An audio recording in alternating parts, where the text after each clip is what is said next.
किसानों के खेत पे है। और 25% बिब्बा ट्रीज, मैं ये 2007 और 7 to 2009 की बात कर रहा हूँ।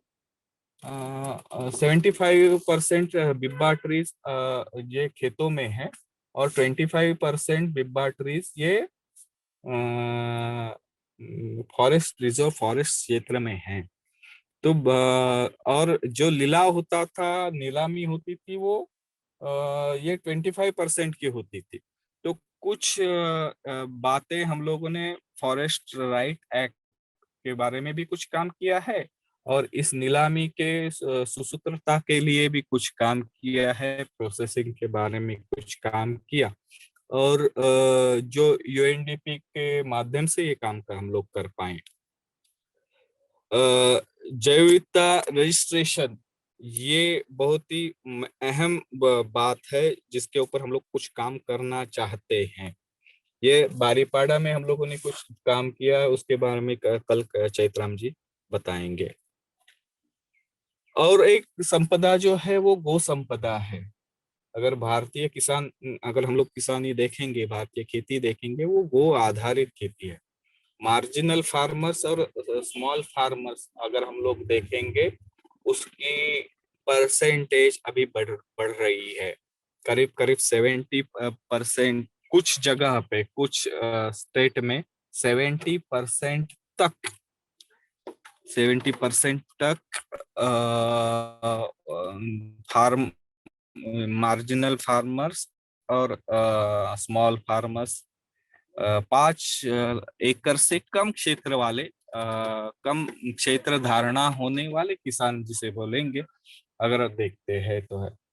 तो इसीलिए मैकेनाइज फार्मिंग वहां पे करना उचित नहीं होता है। तो ज्यादातर फार्मिंग ये गो आधारित है, जिसमें बैल का इस्तेमाल करके खेती होती है, साथ ही साथ दूध और बाकी चीजें गाय से होती है। सबसे बड़ी चीज जो रहती है वो है ऑर्गेनिक कार्बन मेंटेन करने के लिए जो गोबर है, वो अगर हम लोग देखेंगे तो ये पूरी इकोसिस्टम का आधार है। तो जब हम लोगों ने सेंसस, एनिमल सेंसस देखा, और सेंसस के बाद पता चला कि इतना होने के बावजूद भी ये आधार है, फिर भी नंबर ऑफ लाइव स्टॉक, गो संख्या, बोवाइन लाइव स्टॉक कम होते जा रहा है। तो ये कम होने की हम लोग थोड़ा सा और उसके तह तक जाने की कोशिश की। निष्कर्ष सामने आए, जिसके ऊपर हम लोगों ने काम करना शुरू किया, जिसमें हम लोग काम कर सकते हैं, ऐसी कौन सी बातें हैं, उस आधार पर हम लोगों ने काम किया। और जो काम गोकुलम पशुधन आरोग्य साथी इस नाम से जाना जाता है। इसमें हम लोगों ने क्या किया कि हर गांव से एक लड़के को गांव वाले चुन के देते हैं। उनका ट्रेनिंग यहाँ पे संभाजी नगर में जो पशु वैद्यक संगठना है, ज्येष्ठ पशु वैद्यक संगठना, उनके माध्यम से होता है। फर्स्ट एड में वो काम करते हैं, और फर्स्ट डॉक्टर आने तक की स्वास्थ्य सेवाएं जो एलोपैथी का इस्तेमाल नहीं होता है, आयुर्वेदिक जिसमें ज्यादा ये है कंटेंट है, ऐसे कुछ मेडिसिन किट बनाकर उसका इस्तेमाल करने का ट्रेनिंग देके हम लोगों ने 45 विलेजेस में पशु आरोग्य साथी तैयार किए, और उनके आधार से वहाँ का वैक्सीनेशन, वहाँ का डीवर्मिंग और फर्स्ट एड इसमें काम किया।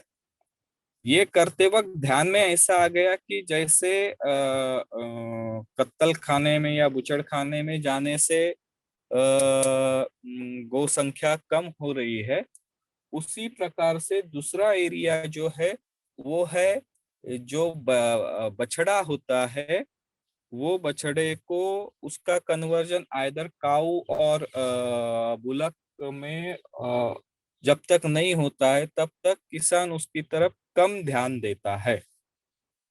ये ध्यान में आने के बाद हम लोग जैसे हेल्दी बेबी कंपटीशन हम लोग रखते हैं, उसी प्रकार से हेल्दी काफ कंपटीशन हम लोगों ने गांव गांव शुरू किया।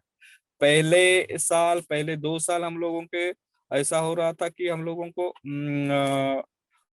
फर्स्ट सेकंड थर्ड नंबर लाने में दिक्कत होती थी, लेकिन जो भी फर्स्ट सेकंड थर्ड नंबर आते थे उनको हम लोग कुछ बख्शीश या कुछ पारितोषिक देते थे, छोटा बहुत छोटा बड़ा। तो उनको बात करने को बोलते थे कि कौन आप उसी गांव से हो, लेकिन आपने अच्छी तरीके से उसका संगोपन किया है। तो पशुपालन अच्छी तरीके से कैसे किया है, आपने क्या किया, कौन कौन सी चीजों का इस्तेमाल किया, अ, उसका हम लोग उन्हीं के द्वारा प्रतिपादन करते थे। और वो प्रतिपादन सुनने के बाद उसी गांव में, अगर हम लोग पोखड़ा का सोचेंगे तो पोखड़ा का हर साल हम लोग ये प्रोग्राम करते हैं। तो तीसरे चौथे पांचवें साल में जिसे हम लोग हेल्दी बोलेंगे, उस आधार के काप्स होना शुरू किया। तो इस प्रकार से गो संपदा में कुछ काम कर पाए हैं। ऊर्जा संपदा का काम जैसे मैंने बताया कि बायोगैस और सोलार डिहाइड्रेशन, इसमें हम लोगों ने ऊर्जा संपदा में कुछ काम किया है। करीब करीब 200 महिलाएं अभी दिन भर में 1 क्विंटल डिहाइड्रेशन करती हैं, और जो साइंस फॉर सोसाइटी के साथ उसका एक लाइवलीहुड मॉडल भी हम लोगों ने तय किया है। ये सभी 6 संपदाएं अच्छी तरीके से तभी चलने वाली है जब हम लोग जन संपदा के ऊपर काम करेंगे। तो जन संपदा के ऊपर काम कैसे करेंगे, अगर हम लोगों को कृषि कन्या या कृषि क्षेत्र में काम करना है तो उसी गांव में कुछ अच्छे किसान हैं, वो उसी परिस्थिति में रहते हैं लेकिन कुछ अच्छा काम करते हैं, तो उनको साथ लेकर कृषि कन्या कृषि दूत का काम कर सकते हैं क्या। पानी के बारे में सोचने वाले, पानी के जानकारी रखने वाले, रुचि रखने वाले लोगों के साथ जलदूत जलमित्र प्रोग्राम कर सकते हैं क्या। गो संपदा के बारे में करने वाले पशु आरोग्य साथी, इस प्रकार से ऊर्जा में काम करने वाले ऊर्जा मित्र, इस प्रकार से जिसकी रुचि जिस क्षेत्र में है उसको साथ लेते हुए काम करना, और ये काम करते करते आगे बढ़ते जाना। जिस क्वालिटी का अर्थ मैं ये बहुत इससे इस्तेमाल कर रहा हूँ, क्योंकि ऐसा बोला जा रहा है कि 2050 में टेम्परेचर राइज जिस 1.5 डिग्री से बढ़ने वाला है, और वो उसके आगे गया तो इरिवर्सिबल लॉसेस स्टार्ट होने वाले हैं। तो इस मूल्य को अगर हम लोग ध्यान में रखते हैं तो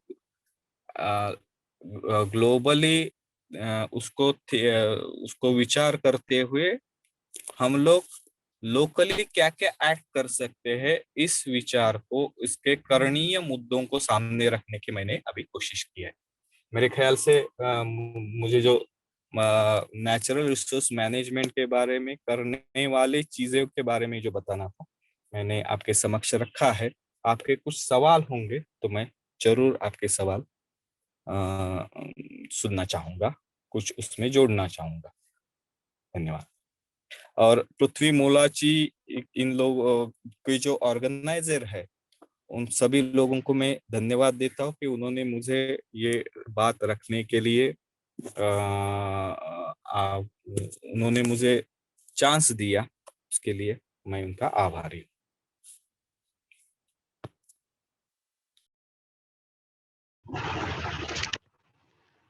धन्यवाद सुहास जी। पार्टिसिपेंट्स में से कोई अगर सुहास जी को कोई प्रश्न करना चाहे तो जरूर कर सकता है। आपके प्रश्नों का स्वागत रहेगा। सर, मुझे क्वेश्चन है, हम जो ये ऑर्गेनिक कार्बन है सॉइल का, वो कैसे इम्प्रूव कर सकते हैं? ऑर्गेनिक कार्बन सॉइल का बढ़ाने में बहुत सारे अलग अलग चीजें हम लोग इस्तेमाल करते हैं। एक तो FYM, फार्म यार्ड मैन्योर, ये तो है। साथ ही साथ अगर हम लोग ऑर्गेनिक मैन्योर बना पाएंगे, वर्मी कंपोस्ट बना पाएंगे, बायोडायनेमिक मेथड्स है, उसके नैडैप मेथड है, इस मेथड को इस्तेमाल करके अगर हम लोग ऑर्गेनिक मैन्योर बना पाए तो ये एक चीज है। दूसरी बात जो होती है, ये इन सीटू ये होता है। जो चीजें जब अगर हम लोग देखेंगे, हम लोग होइंग करते हैं, तो होइंग के समय जो वीड्स जो है, वीड्स की जो मूलियां हैं, वो भी ऑर्गेनिक कार्बन मेंटेन करने में कुछ हद तक काम करती हैं। तीसरी बात जो है, अगर हम लोग डिकम्पोज बायोगैस के माध्यम से करें और उसकी स्लरी अगर हम लोग इस्तेमाल कर पाए, तो ये तीसरी बात है। और सॉलिड वेस्ट मैनेजमेंट जो गांव से आता है या शहर में से आता है, अगर उसको सॉलिड वेस्ट मैनेजमेंट अगर हम लोग कर पाएंगे, ये और इंडस्ट्रियल वेस्ट जो बायोडिग्रेडेबल है और जो खेत में इस्तेमाल करने लायक है, अगर उसको अगर हम लोग प्रोसेस करें, तो ये सोर्सेस है जो हम लोग रिसोर्स के तरह इस हिसाब से कर सकते हैं। तीसरी बात जो है, जो एग्रोनॉमिकल प्रैक्टिसेस का इस्तेमाल करके पल्सेस और सीरियल्स का कॉम्बिनेशन अगर ले पाते हैं, तो उसमें भी सॉइल न्यूट्रिशन जो है वो बैलेंस रह सकता है। Okay, thank you sir. Thank you.